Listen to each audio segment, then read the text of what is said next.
Welcome dear students, आप सभी का स्वागत है बोर्ड एग्जाम्स यूट्यूब चैनल पर। तो डियर स्टूडेंट्स, इस वीडियो में हम करने वाले हैं MP board class 10th maths का पेपर जो आपका 10 मार्च को होने वाला है, उसका कंप्लीट पेपर का सॉल्यूशन हम इस वीडियो में करने वाले हैं। तो आपको वीडियो को एंड तक वॉच करना है।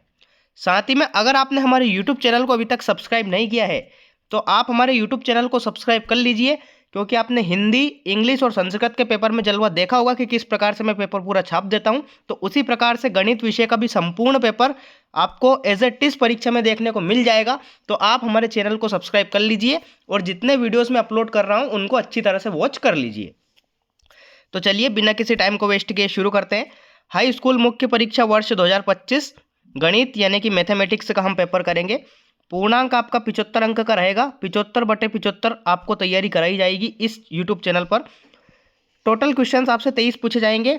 सेट हमको ए प्राप्त है। चलिए शुरू करते हैं बिना किसी टाइम को वेस्ट किए।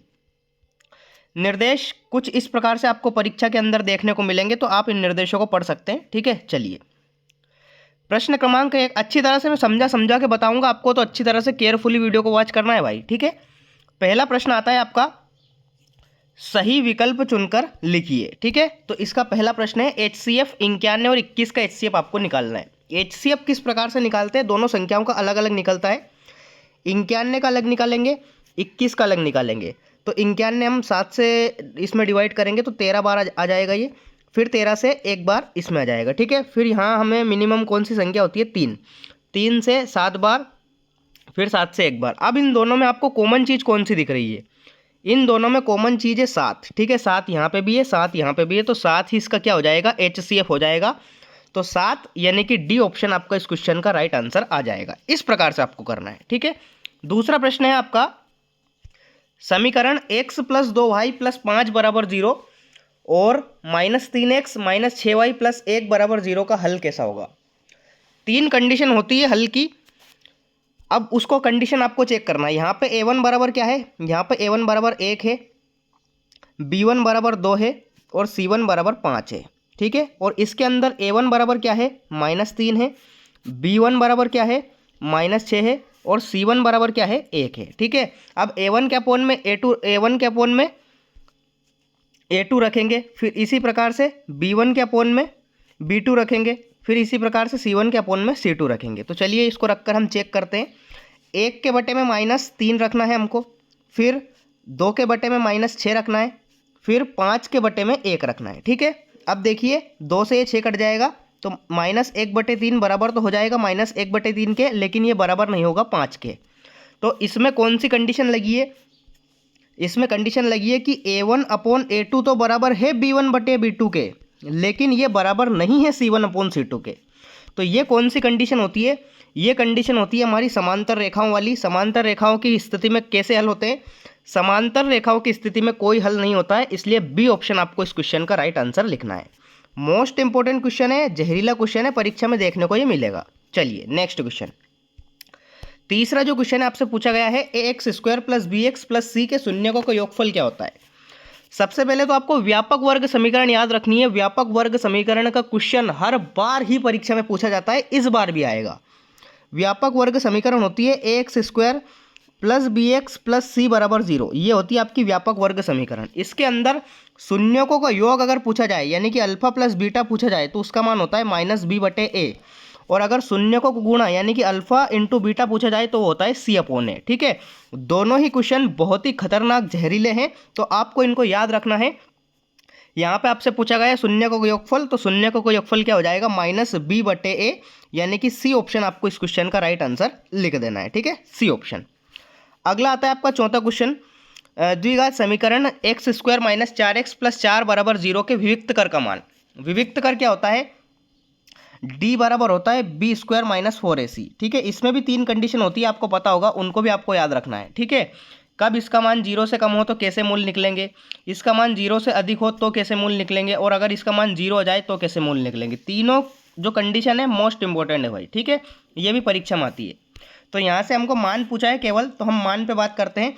b² यानी कि 4 का स्क्वायर क्या हो जाएगा? 16 - 4 × 4 × 1 4ac। ठीक है, इसका मान हमें निकालना है। 16 - 16 4 × 16 होता है, 16 - 16 क्या हो जाएगा? 0। तो 0 इस क्वेश्चन का राइट आंसर आ जाएगा। कौन सा ऑप्शन है आपका? सी ऑप्शन आपका इस क्वेश्चन का राइट आंसर आने वाला है। नेक्स्ट 5वां है आपका, वृत्त के किसी बिंदु पर खींची गई स्पर्श रेखाओं की संख्या क्या होगी? वृत्त पर खींची गई स्पर्श रेखाओं की संख्या, एक टाइम पे हम एक ही स्पर्श रेखा खींच सकते हैं, इसलिए एक इस क्वेश्चन का राइट आंसर इसमें आ जाएगा। ठीक है, ए ऑप्शन। अगला है आपका बिंदु 0.5 एवं -5/0 के बीच की दूरी आपको बताना है। आपने दूरी का सूत्र पढ़ा होगा, √x2 - x1 का whole square plus y2 - y1 का होल स्क्वायर, ये होता है आपका दूरी का सूत्र। अब आपको इसमें मान निकालना है, तो देखिए x2 मतलब -5 में से 0 जाएगा तो 5, 5 का स्क्वायर क्या जाएगा? 25।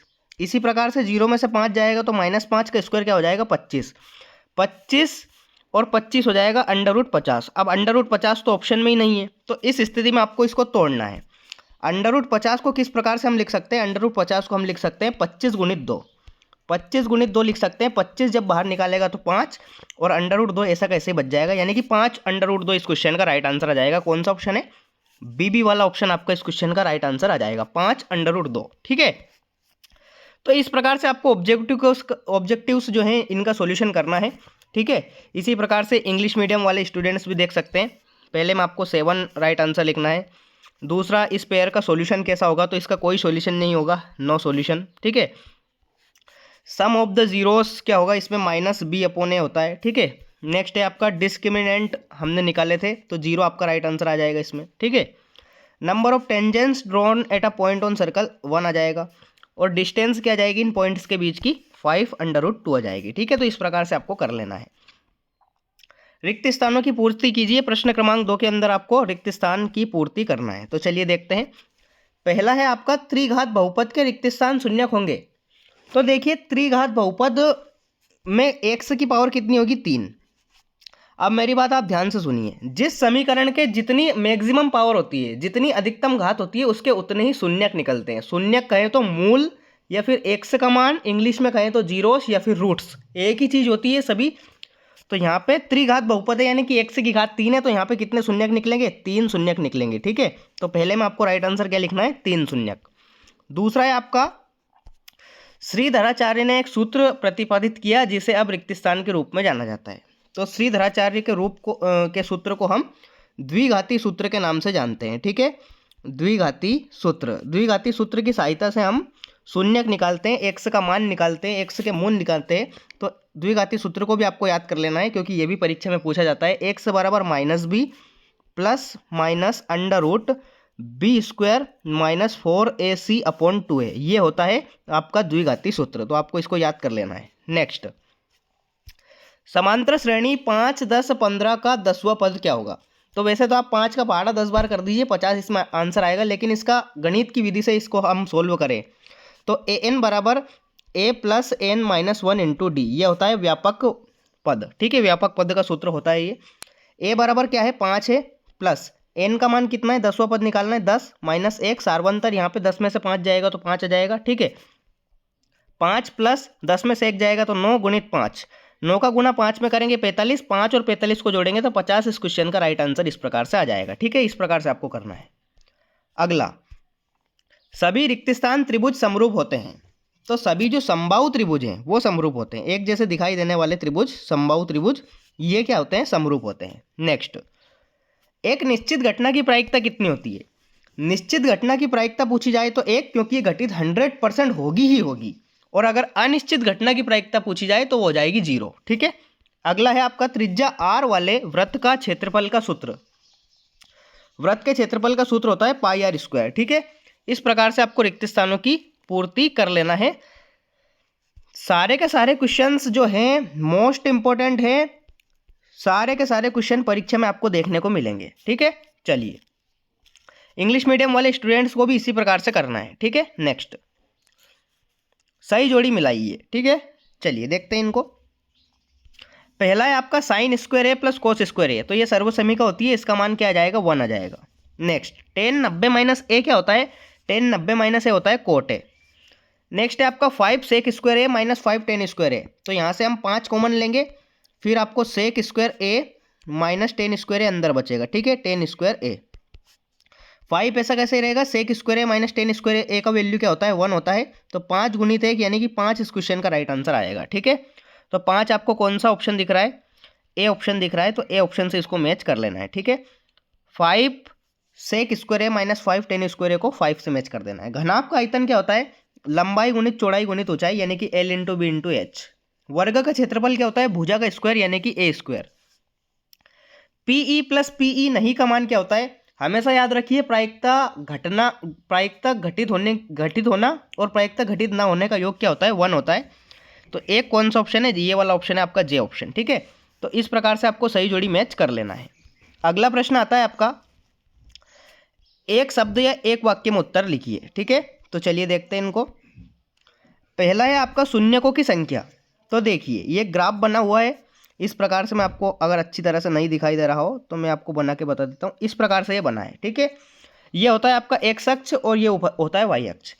अब ये ग्राफ एक्स अक्ष को जितनी बार काटता है उसके उतने ही शून्यक निकलते हैं। तो यहाँ इसने कितनी बार काटा है, एक बार यहाँ पे काट दिया, दूसरी बार यहाँ पे, तीसरी बार यहाँ पे, चौथी बार यहाँ पे। ठीक है, तो इसके कितने शून्यक निकलेंगे, इसके 4 शून्यक निकलेंगे। एक्स बराबर 4 शून्यक आपको यहाँ पे राइट आंसर लिखना है। दूसरा है आपका सर्वाधिक बारंबारता वाला वर्ग क्या कहलाता है, तो सर्वाधिक बारंबारता वाला वर्ग कहलाता है बहुलक वर्ग। ठीक है, बहुलक वर्ग आपको इसमें राइट आंसर लिखना है। इसको जेड से प्रदर्शित करते हैं। इसका एक सूत्र भी होता है, सूत्र भी आप याद रखिए क्योंकि 4 नंबर का एक क्वेश्चन आता है। L plus F1 minus F0 upon में 2F1 minus F0 minus F2 into H, ये होता है आपका सूत्र इसका बहुलक का। ठीक है, नेक्स्ट, किसी समांतर श्रेणी के प्रथम n पदों का योग ज्ञात करने का सूत्र लिखिए।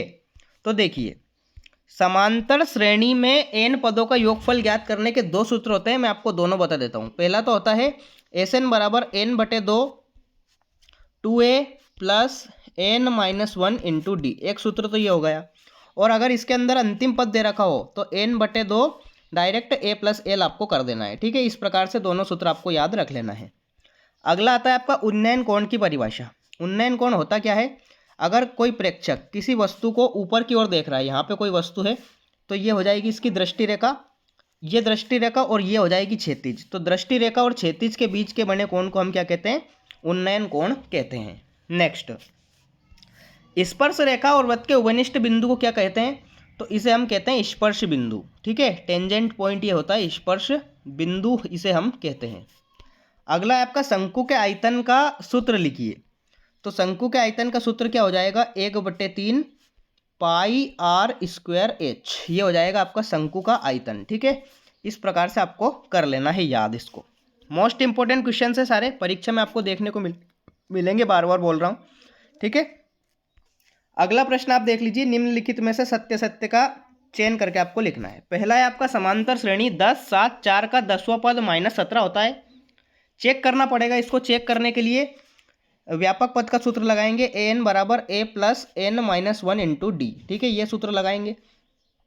a का मान यहाँ पे 10 है प्लस n का मान कितना है, n का मान है 10, 10वां पद बोल रहा है, -1 d का मान कितना है, सार्वंतर 7 में से 10 जाएगा तो -3 आएगा यहाँ पे। ठीक है, 10 आपका ऐसा कैसे रहेगा, प्लस 9 का गुणा हम -3 में करेंगे तो ये -27 आ जाएगा। ठीक है, -27 में से 10 घटाएंगे तो -17 आ जाएगा। बिल्कुल सही बात है आपकी, -17 आपको राइट आंसर आ जाएगा। तो इसलिए इसमें आपको क्या लिखना है, सत्य लिखना है। ठीक है, पहले में आपको सत्य लिख देना है। दूसरा है आपका समरूप त्रिभुजों का क्षेत्रफल सदैव बराबर होता है। गलत बात है। देखिए एक त्रिभुज तो आपका इतना बड़ा हो गया और ये त्रिभुज एक छोटा सा, दोनों वास्तव में तो समरूप हैं लेकिन ये बड़ा हो गया ये छोटा हो गया, तो दोनों का क्षेत्रफल समान नहीं रहेगा। इसलिए आपको इसमें क्या लिखना है, असत्य लिख देना है। ठीक है, असत्य। नेक्स्ट, स्पर्श रेखा ही छेदक रेखा है। बिल्कुल गलत बात है, स्पर्श रेखा अलग चीज होती है। स्पर्श रेखा वृत्त को एक बिंदु पर स्पर्श करती है, जबकि जो छेदक रेखा होती है वो वृत्त को 2 बिंदु पर काटती है। ठीक है, ये हो गई आपकी स्पर्श रेखा, ये छेदक रेखा। तो स्पर्श रेखा छेदक रेखा नहीं होती है, दोनों अलग अलग चीजें हैं। इसलिए आपको इसमें क्या लिखना है, असत्य लिखना है। ठीक है, असत्य। नेक्स्ट, अर्धगोले का आयतन 4/3 पाई आर क्यूब होता है। ये होता है गोले का आयतन, ना कि अर्धगोले का आयतन। अर्धगोले का आयतन क्या होता है, 2/3 पाई आर क्यूब होता है, ना कि ये जो दे रखा है 4/3 पाई आर क्यूब, ये होता है गोले का आयतन। इसलिए आपको इसमें क्या लिखना है, असत्य लिख देना है। ठीक है, असत्य। नेक्स्ट, कोण थीटा वाले त्रिज्या खंड के संगत चाप की लंबाई थीटा बटे 360 इंटू 2πr होती है। बिल्कुल सत्य बात है, ये एक फॉर्मूला होता है, आपको इसको ध्यान रखना है, मोस्ट इंपॉर्टेंट है। साथ ही में अगर आपसे पूछा जाए त्रिज्य खंड का क्षेत्रफल तो वो होता है थीटा बटे 360 इंटू πr², ये होता है त्रिज्य खंड का क्षेत्रफल। ठीक है। नेक्स्ट, दो समरूप त्रिभुजों की संगत भुजाएं समानुपाती होती है। बिल्कुल सत्य बात है, थेल्स प्रमेय का एक प्रकार से कथन है, तो इसमें आपको सत्य लिख देना है। ठीक है, इस प्रकार से आपको ट्रू फॉल्स कर लेना है कंप्लीट। अब आते हैं आपके प्रश्नोत्तर। प्रश्नोत्तर जो दे रखे हैं भाई कंप्लीट आपको याद कर लेना है, सारे के सारे क्वेश्चंस मोस्ट आईएमपी है। 75/75 अगर प्राप्त करना चाहते हैं तो कंप्लीट इनको तैयार कर लो। ठीक है, एक वीडियो और आएगा मैथ्स का, बस दोनों वीडियो से 75/75 पेपर लीक। एक बात बोल दी है मैंने, अब आगे कुछ नहीं कहूँगा। ठीक है, छठा क्वेश्चन आप देख लीजिए। 140 को अभाज्य गुणनखंडों के गुणनफल के रूप में व्यक्त करना है आपको। एचसीएफ इनका मतलब एक एचसीएफ या एलसीएम कुछ भी बोल सकते हैं, क्योंकि इसमें एक ही संख्या दे रखी है। 2 से निकालेंगे 70 बार, फिर आप 2 से 35 बार। ठीक है, इस प्रकार से आप करते जाएंगे। 3 के फाड़े में तो खैर 35 आता नहीं, 5 से जाएगा अब ये। ठीक है, 5 से हम इसको करेंगे 5 7 35। ठीक है, फिर 7 से एक बार, तो इस प्रकार से हो जाएगा 2 गुणित 2 गुणित 5 गुणित 7। इस प्रकार से आपको करना है। अथवा वाला क्वेश्चन भी आप कर सकते हैं। एचसीएफ दे रखा है, एलसीएम आपको निकालना है। तो एचसीएफ और एलसीएम में एक संबंध होता है। संबंध क्या होता है कि एचसीएफ दो संख्याओं का, एचसीएफ ए और बी कोई संख्या है, इनटू अगर गुणा कर दें हम एलसीएम में दो संख्याओं का, तो वो होता है संख्याओं के गुणनफल के बराबर। ठीक है, ये मोस्ट इंपॉर्टेंट है भाई, तो इससे ये सूत्र निकल के आप इसको कर सकते हैं। 7वां क्वेश्चन आप देख लीजिए। ऐसे क्वेश्चंस जो है ना, ये 7वां क्वेश्चन ये इंपॉर्टेंट है, ये परीक्षा में आएंगे, संख्या चेंज होगी लेकिन सवाल वही रहेगा। ठीक है, शून्यक निकालना है, गुणनफल निकालना है। अगला, तुलना करके लिखना है अनुपातों की। बिल्कुल इजी क्वेश्चन है। ठीक है, और इंपॉर्टेंट भी है। अथवा वाला जो क्वेश्चन है, ना जाने कितनी ही बार ये परीक्षा में आ चुका है। ये मोस्ट इंपोर्टेंट क्वेश्चन है भाई। ठीक है, ये परीक्षा में आ ही सकता है, कोई सी भी विधि से आप इसको हल कर सकते हैं, चाहे प्रतिस्थापन या फिर विलोपन। ठीक है, अगला 9th क्वेश्चन है आपका। समांतर श्रेणी में आपको प्रथम 4 पद लिखना है और सार्वंतर प्रथम पद ज्ञात करना है। बिल्कुल ईजी है। दो त्रिभुजों की समरूपता के लिए आवश्यक प्रतिबंध, थेल्स प्रमेय का कथन, इंपॉर्टेंट क्वेश्चन है। दूरी निकालना है आपको, दूरी आपको याद ही होगा, √x2 - x1 का whole square plus y2 - y1 का होल स्क्वायर। एक्स वाई में ऐसा संबंध स्थापित करना है ताकि समदूरस्थ हो। बिल्कुल सरल क्वेश्चन है। मध्य बिंदु आपको ज्ञात करना है। इन दोनों पॉइंट का मध्य बिंदु का सूत्र क्या होता है? x1 plus x2/2।